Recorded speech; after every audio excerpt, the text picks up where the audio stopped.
Each December, I give out the Grinch Award for the individual or group who best personifies the spirit of the Grinch. Now, in the past, Target, Kroger, and Joel Osteen have all earned it. Target for using Christmas to promote sexual brokenness. Kroger for performing an amazing bait and switch. Now you see it, now you don't. And Joel Osteen for telling a revisionist narrative of the nativity story. Now this year the award will go to a very worthy recipient indeed, a man who out-Grinched the Grinch himself. It came down to two finalists this year, both clergy. This is Brad Bright. Welcome to the God is the Issue podcast, where I show how God is the issue in every issue. Why? Because we can trace all our human problems to our view of God. If you find this podcast helpful, please remember to like and subscribe. And when subscribing, don't forget to click on the bell so you'll be notified whenever I post a new podcast. So the first finalist for the Grinch Award was Father Stephen Jasoma of St. Susanna Catholic Parish in Dedham, Massachusetts. He hijacked the Christmas story by eliminating Jesus, Mary, and Joseph in the church's nativity scene, replacing them with a sign that read, "Ice was here." I'll give him points for creativity. However, the point of Christmas is that the baby Jesus was in the manger. Without the baby Jesus in the manger, Christmas has no meaning whatsoever. Now, kudos to the Archdiocese of Boston for rebuking Father Jasoma for sacking the manger. Now, the other finalist is Pastor Michael Wolf of the Lake Street Church of Evanston, Illinois, about 15 miles outside Chicago. It's an American Baptist church. He's a political activist who's been arrested in anti-ICE demonstrations in Chicago this past fall. Now, on the church's homepage, they reference God, immigration, anti-racism, and social justice, but never once, not once, mention the name of Jesus, even though it's the Christmas season when we celebrate the birth of Jesus. However, they did set up a manger display in front of the church with the baby Jesus in the manger, with his wrists zip-tied. Now, I'm going to assume that both men were well-intentioned, just as one could probably assume that Judas Iscariot was probably well-intentioned, at least to begin with. But hijacking the Christmas story to score ideological points reveals what both men believe about the incarnation of God in the flesh. It's just not that big a deal, at least not when compared to the more important issues such as immigration and social justice. Now, why do you think that is? When I was about 16 years old, I remember going to church one Sunday morning with my parents. It was the local United Presbyterian Church in San Bernardino, California. It was rather liberal, but my parents attended there in hope of being able to minister to those other people who also attended. They saw it as a mission field. But that particular day, I vividly remember the pastor got up and preached a sermon on why Jesus was not coming again. I think that's the last time I ever walked into that building. From then on, I referred to it as the pagan temple. Now, let me say parenthetically, if my parents made any substantive mistakes in child rearing, that's the only one I can think of. But after growing up in a church full of spiritual zombies, it probably took me 20 years to overcome my deep revulsion towards attending church, even though I knew in my head that the scriptures commanded us to fellowship with other believers on a regular basis. As a child, my eyes had been opened firsthand to the difference between Christianity and churchianity. This generation has rejected churchianity with their feet, and rightly so. For that matter, so have I. I did when I was 16 years old. It's just another form of hollowed out, do-gooder zombie religion. Unfortunately, this generation believes that churchianity and Christianity are one and the same.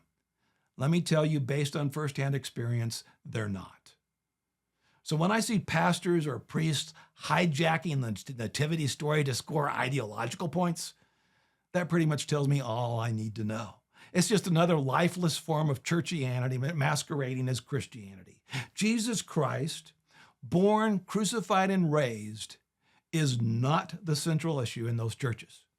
I'm not saying that Christians shouldn't be involved in politics. On the contrary, I wish more were. What I'm saying is, when you prioritize anything over the gospel, over Jesus, your gospel becomes complete rubbish. When you supplant the supremacy of Jesus Christ with defending unborn babies, biblical marriage, immigration, racism, or even caring for the poor, in theory or in practice, Your gospel has become a false gospel, an idol, a lie.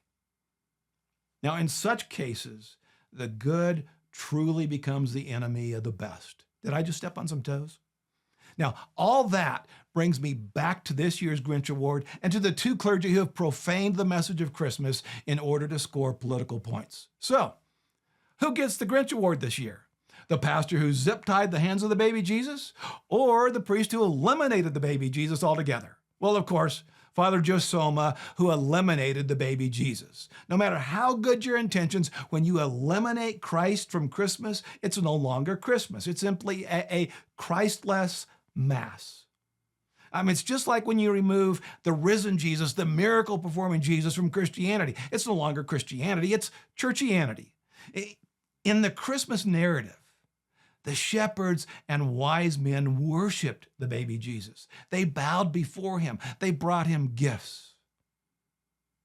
On the other hand, Father Josoma did what King Herod failed to do. He eliminated the baby Jesus. Herod should have hired Father Josoma instead of all those soldiers. Now, the Grinch stole presents and stockings and Christmas trees and even the roast beast. But he could not steal the joy of the Who's of Whoville. Father Josoma eliminated the baby Jesus, the source of true joy. As we sing in the Christmas carol, "Joy to the world, the Lord has come." Father Josoma out-Grinched even the Grinch. He profaned one of the holiest celebrations of the year in order to score a few cheap political points. Now, as a priest, he must have known better, but apparently he doesn't care, or maybe worse, maybe he doesn't believe. Newsflash, folks, being a priest or pastor doesn't make you a Christian. Only following Jesus makes you a Christian. In my opinion, throwing Jesus out of the manger for any reason is very telling. I wonder what St. Augustine or St. Francis of Assisi or Pope John Paul II or even Mother Teresa would say to this priest for profaning the memory of the Christ child by his political stunt. Folks, I hope the Archbishop of Boston does more than simply rebuke Father Josoma for his profane act. Maybe he should rename St. Susanna Catholic Church the Church of the Missing Jesus. I suspect Father Josoma might actually embrace that name in light of his recent stump. Now, here's where we go. In memory of King Herod, here's to Father Stephen Josoma for out-Grinching the Grinch on Christmas, for doing what neither King Herod nor the Grinch could do. Folks, this Christmas, amidst all the celebrating, shopping, and gift-giving, and yes, the controversy, don't Grinch or Josoma on Christmas. Keep the meaning of Christmas, that is, the birth of God come to earth in the flesh, central to the Christmas season. Now, may I make two simple suggestions about how you can keep the meaning of Christmas in Christmas this year? First, the next time someone says Happy Holidays, use it as an opportunity to nicely reply, Merry Christmas, peace on earth, goodwill to men. Or goodwill to mankind, if you prefer to say it that way. That might even spawn a conversation about the true meaning of Christmas. Who knows? Let me know how people respond. Now, the point is, wherever you go, make God the issue. This Christmas, keep the issue the issue.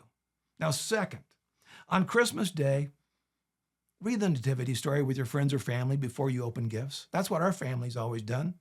Now then, to read the whole narrative, you have to skip back and forth between the Gospels of Matthew and Luke. So to make it easier for you, I'm showing you the verses in chronological order on the screen so you can take a screenshot. Or if you're listening to an audio version of this podcast, I've posted those same passages in chronological order on brightmedia.org. God is the issue in every issue, but especially in the issue of the baby Jesus in the manger. This is Brad Bright. Thanks for joining me today. Merry Christmas. Peace on earth. Goodwill to men.